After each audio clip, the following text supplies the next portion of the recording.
에스겔 12장부터 24장까지의 내용은 바벨론에 있는 포로된 유대 민족들에게 하는 설교입니다.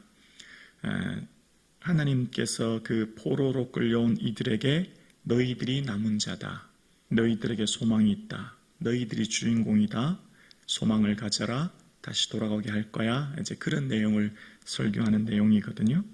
자, 그러면서 그 상황 가운데 오늘 17장은 이제 이 17장을 통해서 하나님께서 보면은 큰 독수리라고 하는 이 비유를 통해서 말씀하시는데요. 오늘 이제 수수께끼와 비유로 말하리라라고 2절에 얘기하고 있잖아요. 그래서 방금 읽었던 3절에 큰 독수리가 하나 나오고요. 또 7절 보실래요? 7절에 보면 또 독수리가 나오는데 또 날개가 크고 털이 많은 큰 독수리 하나가 보이시나요? 네, 그래서 이제 17장에는 두 마리 독수리가 나옵니다. 두 마리 독수리는 이렇습니다. 첫 번째 나오는 큰 독수리는 바벨론을 이야기하는 겁니다. 강대국 바벨론을 이야기하는 것이고요. 또 7절 이하에 나타나는 두 번째 독수리는 애굽을 말하는 겁니다. 큰 독수리는 애굽 국가를 말하는 겁니다.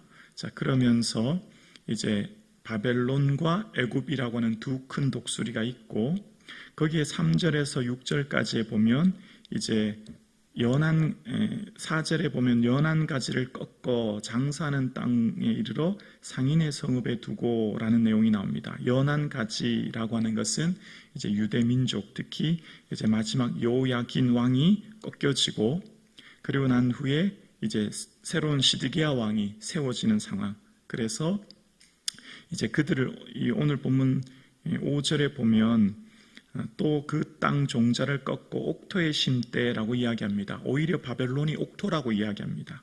상인의 땅으로 비유되었던 아마 장사하는 땅, 경제적으로 봉선하는 땅을 얘기하는 것 같은데 5절에는 오히려 바벨론이 옥토가 될 거야. 그곳에서 너희가 더 번성하고 성장하여 마치 어머니의 자궁과 같이 그곳에서 70년 동안 포로로 있다가 이제 이곳으로 오게 될 거야. 이제 그런 얘기를 하는 겁니다.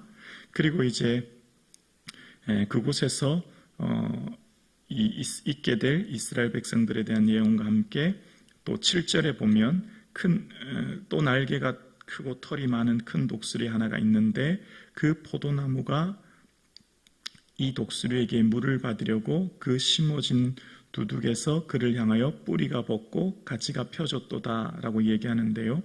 이 큰 독수리는 애굽이고 오늘 본문의 7절에 나오는 그 포도나무는 이제 시드기야 왕을 말합니다. 시드기야 왕이 친애굽 정책을 펼치는 것을 보게 되거든요. 그래서 마지막 바벨론에 의해서 이제 공격당해서 멸망하게 되지 않습니까? 그래서 그 시드기야 왕, 애굽을 의지하는 시드기야 왕은 어떻게 되냐면 9절에 보면 너는 이르기를 주 여호와의 말씀에 그 나무가 능히 번성하겠느냐, 이 독수리가 어찌 그 뿌리를 빼고 열매를 따며 그 나무가 시들게 하지 아니하겠으며 그 연한 가지가 마르게 하지 아니하겠느냐. 많은 백성이나 강한 팔이 아니라도 그 뿌리를 뽑으리라. 10절이요. 볼지어다 그것이 심어졌으나 번성하겠느냐.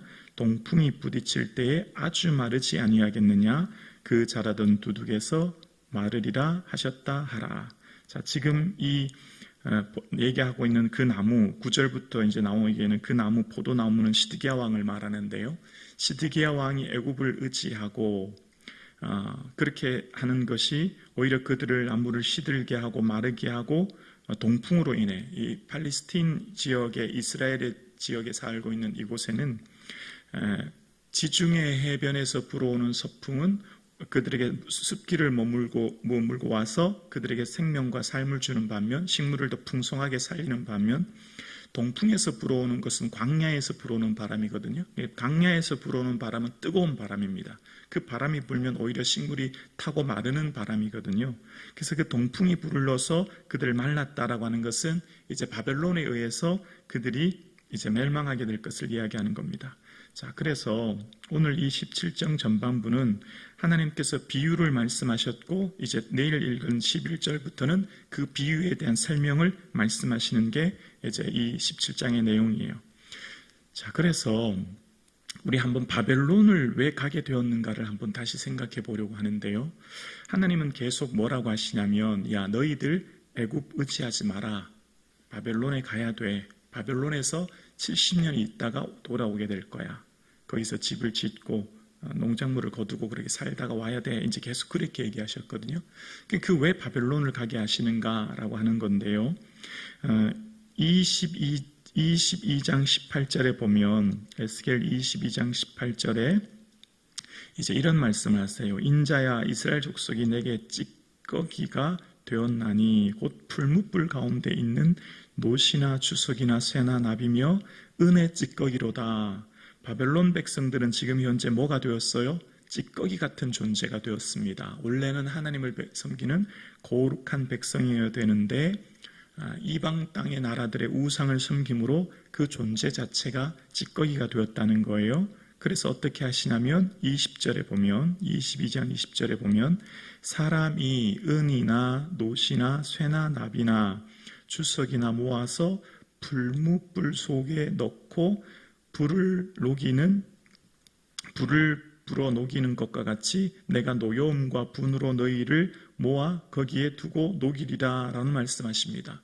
이스라엘 백성 존재가 찌꺼기가 되었으니까 정결하게 하기 위해서 풀무불 속에 넣고 정결하게 한 후에 다시 꺼내올 거야. 이제 그런 내용을 얘기하시는 거거든요. 자, 그러면 첫 번째, 바벨론이라고 하는 나라를 통해서 그곳에서 정결하게 하고 그곳에서 찌꺼기가 제거하게 되어지는 거룩한 백성으로 다시금 세워지게 될 거야. 이제 그런 의미가 있다는 것을 알 수 있게 되죠. 그래서 오늘 본문 17장도 계속 바벨론에 가는 것, 거기서 오히려 옥토가 되어서 그들을 성장하게 되어서 오게 될 거야. 이제 그렇게 말씀하시는 것이라는 겁니다.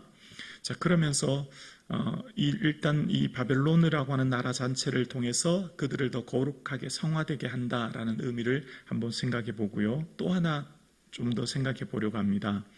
바벨론에 대해서 조금 더 넓은 개념으로 이제 신약에 가면 바벨론에 대한 이야기를 하게 되는데요.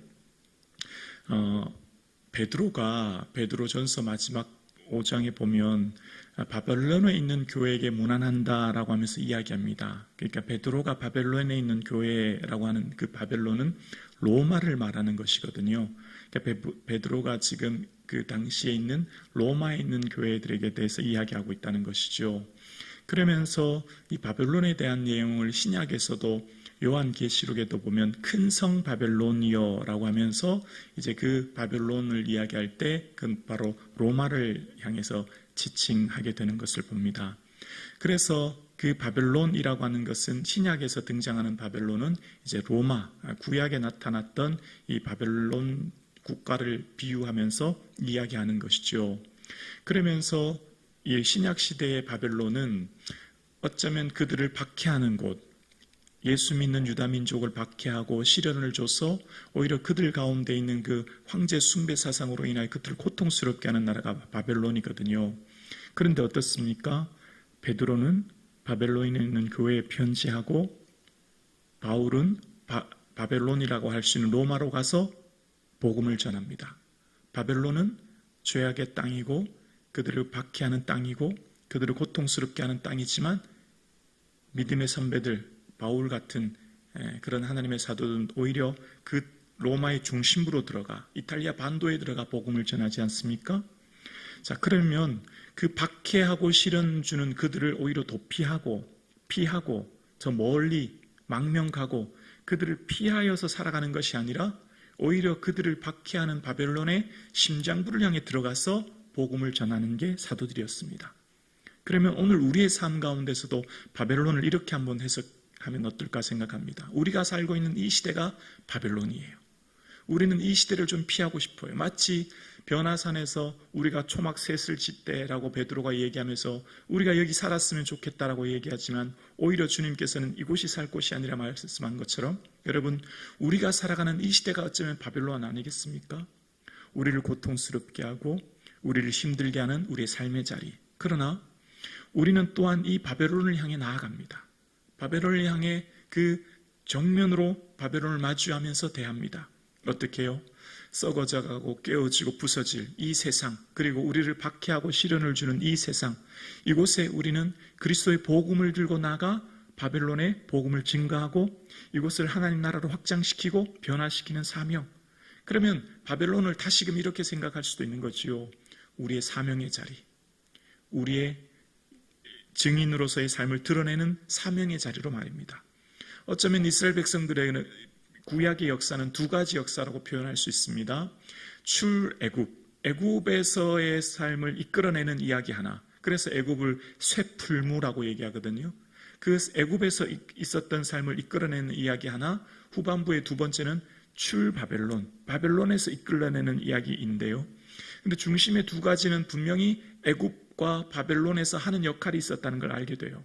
오늘 예배하는 우리의 삶의 자리는 어떻습니까? 오늘 우리가 예배하는 이 시대 우리의 삶의 자리는 마치 바벨론과 같은 박해와 시련과 어려운 삶의 현장의 자리를 살고 있다 생각합니다. 이 시대가 살아가고 있는 이 바벨론과 같은 이 시대에 우리에게 주신 사명, 우리에게 주신 분명한 하나님 나라의 백성으로서의 삶을 살아가는 우리에게는 이 시대에 마치 사도 바울이 바벨론 로마를 향해 심장부를 향해 복음을 들고 나갔듯이 바벨론에 있는 교회에 편지했던 베드로처럼 오늘 우리의 삶이 비록 우리를 힘들게 하고 지치게 하는 이 시대가 바벨론일지라도 우리는 복음을 들고 예수 믿지 않은 이 바벨론과 같은 이 땅에 복음을 증거하고 주의 증인 되어지는 삶이 될 수 있기를 주님의 이름으로 축원합니다. 끊임없이 주님께서는 야 애굽 의지하지 마라. 바벨론으로 가야 돼. 바벨론에서 너희가 기한이 차면 돌아올 거야. 예레미야를 통해 끊임없이 말씀하셨거든요.